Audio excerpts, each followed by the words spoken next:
오늘은 8월 7일 사사기 2장 11절부터 23절까지입니다. 사사시대가 시작된 것은 이스라엘 백성들의 죄가 원인이었어요. 그래서 이때는 특별히 하나님이 어떤 유명한 우리가 알고 있는 지도자를 세우지 않고 이제 돌아가면서 죄가 있을 땐 사사를 세우고 또한 사사가 있을 때는 하나님의 은혜가 있다가 사사가 죽고 나면 또 죄를 지으면 또 하나님께서 징계를 주시고 이런 사사시대가 계속 반복되어지는 거예요. 이건 악의 죄의 악순환 때문에 이런 일들이 벌어지는 것입니다. 죄의 악순환은 먼저 하나님 목전에 이스라엘 사람들이 죄를 지음으로 시작되는 거예요. 어떤 죄를 지었느냐? 이 이스라엘 사람들이 가나안에 들어와서 하나님이 아닌 가나안인들이 섬겼던 신을 섬기기 시작해요. 대표적인 신이 누구냐면 바알과 아스타롯이에요. 자, 13절 하반절, 제가 13절 읽어볼게요. 곧 그들이 여호와를 버리고 바알과 아스타롯을 섬겼으므로, 바알은 어떤 신이냐면 풍요의 신이라고 해서 그 물 있죠, 물, 비, 폭풍우, 이것을 주관하는 신이 바알이다 라고 생각을 했어요. 그러니까 바알이 기분이 좋을 때 비가 내려지고 풍성해지는, 풍족해지는 풍년이 깃든다 이런 뜻이에요. 아스타롯은 바알의 여성 파트너 신입니다. 그러니까 이 두 신은 다 풍요의 신인 거예요. 그러니까 이 신을 섬겨야지 농사 짓는데 유용한 것 같은 거야, 이스라엘 볼 때. 하나님은 뒷전이에요. 바알과 아스타롯을 더욱더 섬기기를 원해요. 왜냐하면 현세적인 축복은 하나님이 아니라 바알이 준다고 생각을 한 거예요. 즉 이들은 현실과 하나님을 비교했을 때 하나님이 한참 뒤에 추천해 있는 거야. 여러분, 현실적인 복을 원하는 나의 육체적인 욕구, 욕망, 이것이 죄예요. 이것이 강하면 강할수록 하나님을 멀리하고요, 하나님을 떠나고 세속화되는 거예요. 그래서 결국은 그들은 죄악 가운데 빠지는 거예요. 여러분, 사람이라면 현세에서 잘 살길 원하죠. 그러나 그것이 욕망이죠. 그러나 하나님께서 이걸 도와주신다는 믿음이 없으면 우리도 이들처럼 죄 가운데 빠질 수밖에 없어요. 이 현세적인 욕망을 잘 다스릴 수 있는 하나님의 사람이 되기를 축원드립니다. 14절과 15절의 말씀을 보게 되니까 이제 하나님께서는 화가 나신 거죠. 그래서 이스라엘 사람들에게 뭐라고 말합니까? 14절에 여호와께서 이스라엘에게 진노하사 노력하는 자의 손에 넘겨주사 그들의 노력을 당하게 하시며 주위에 있는 모든 대적의 손에 팔아넘김에 그들이 다시 대적을 당하지 못하였다. 맨날 빼앗기는 삶을 살고요, 전쟁을 치러도 맨날 지게 하는 거예요. 하나님께서 화가 나셨어요. 하나님을 버리고 다른 우상을 섬기는 이스라엘 사람들에게 진노하신 거예요. 하나님의 은혜를 완전히 걷어가 버렸어. 그때 어떻게 돼요? 맨날 노략을 당하고 대적과 싸우면 맨날 패배를 당하는 거예요. 징계의 채찍을 드신 것이죠. 이스라엘 사람들은 점점 어려워지는 거예요. 여러분, 하나님께서 단순히 화가 나서 이스라엘 사람들에게 이렇게 징계를 준 게 아니에요.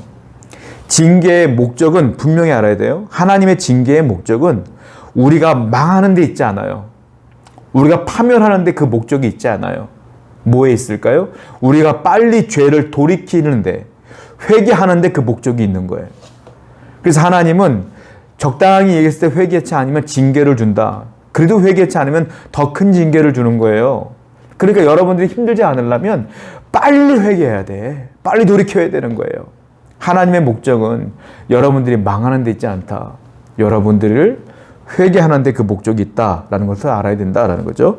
16절과 17절을 보니까 하나님께서는 그 힘든 이스라엘 백성들을 그냥 완전히 채찍만 댄 게 아니라 그래도 불쌍하니까 하나님의 백성이니까 구원을 해주셔요. 어떻게 되느냐? 그들이 힘들 때 그들이 하나님께 돌이켜 회개하잖아요. 그때 사사를 세워. 사사를 딱 세우는 거예요. 사사는 영어로 저지라고 해서 우리나라 말로 재판관이라는 뜻입니다. 사사. 재판관이지만 군사적으로도 아주 유능한 사람이었던 거예요. 그러니까 군사와 또한 제사장과 또 왕과 이 모든 역할을 다 감당했던 사람이 누구냐면 사사다. 사사를 딱 세워. 그럼 사사가 하나님께 막 매달리고 기도하잖아요. 그럼 하나님이 도와주시는 거야. 그런데 놀라운 일이 벌어지죠. 17절 볼까요? 16절 17절. 여호와께서 사사들을 세우사 노략자의 손에서 그들을 구원하게 했으나, 구원해 주신 거예요. 사사를 세웠고. 17절. 그들이 그 사사들에게 순종하지 아니하고 오히려 다른 신들을 따라가 음행하며 그들에게 절하고 여호와의 명령을 순종하던 그들의 조상들이 행하던 길에서 속히 치우쳐 떠났다. 하나님의 사사를 통하여 도와줬으면 사사의 말에 순종하고 하나님 말씀에 순종해야 되는데 또 사사를 무시하고 또 자기들 멋대로 사는 거예요. 하나님이 구원하면 바로 죄를 져. 구원하면 바로 불순종해. 참 얼마나 어처구니 없는 일이 벌어집니까? 여러분 기억해야 될 게 있어요.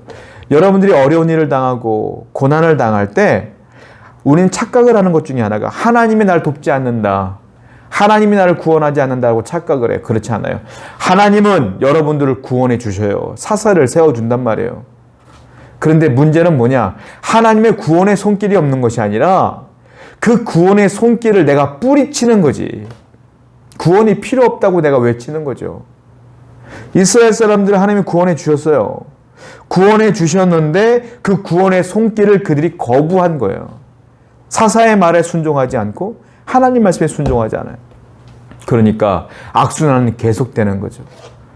여러분, 하나님이 여러분들을 구원하지 않는 게 아니에요. 어쩌면 여러분들이 그 구원을 거부하는 거예요. 여전히 세속가에 빠져 있고 여전히 돌이키지 않고 여전히 죄 가운데 있기 때문에 그 구원의 손길이 여러분 가운데 닿지 못하는 거지. 아니, 닿지 못하는 게 아니라 여러분들이 뿌리치는 거죠. 회개해야 되는데 회개하지 않는 거예요. 자, 18절과 19절을 볼까요?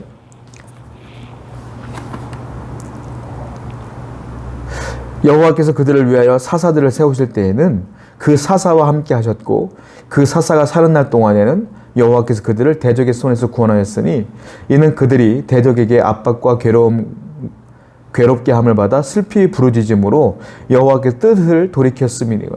그 사사가 죽은 후에는 그들이 돌이켜 그들의 조상들보다 더욱 타락하여 다른 신들을 따라 섬기며 그들에게 절하고 그들의 행위와 패역한 길을 그치지 아니하였다.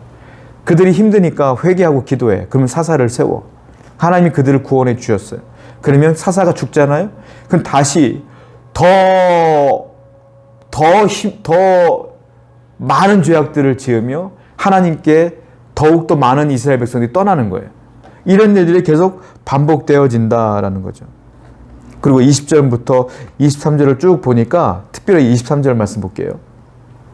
이런 말이 있어요. 22절. 이는 이스라엘이 그들의 조상들을 지킨 것 같으나 나 여호와의 도를 지켜 행하나 아니하나 그들을 시험하려 함이라 하시니라. 하나님이 그들을 자꾸 이렇게 힘들게 하는 이유는 뭐냐면 하나님께서 테스트를 하는 거라는 거예요. 하나님의 도를 따르나 안 따르나 테스트한다. 시험한다. 여러분들에게 어려움이 있으면 그것은 하나님이 시험하는 거예요. 너가 정말 하나님 말씀 내 말을 따를 것이냐 말 것이냐. 세속화될 것이냐 아니면 그 세속화를 뛰어넘어 나를 섬길 것이냐 아니냐. 계속 하나님은 고난을 통해서 우리를 시험하신다. 우리가 끝까지 하나님을 지켜낸다면, 신앙을 지켜낸다면 그 고난은 멈출 거예요. 성도 여러분, 우리는 죄의 악순환을 벗어버려야 돼요. 왜냐하면 죄는 죄를 지으면 지을수록 중독성이 있고 그리고 무감각해지기 때문에 벗어나기가 더 어려워져요. 그러니까 빨리 벗어나서 하나님 말씀에 거해야 된다. 이것이 하나님께서 오늘날 우리에게 요구하시는 하나님의 뜻입니다. 오늘도 죄의 악순환을 벗어나 하나님의 뜻대로 살아가는 여러분 되기를 축원드립니다. 기도합시다. 오늘도 죄를 떠나 하나님께 회개하는 백성 될 수 있도록 인도하여 주옵소서. 예수님의 이름으로 기도드렸습니다. 아멘.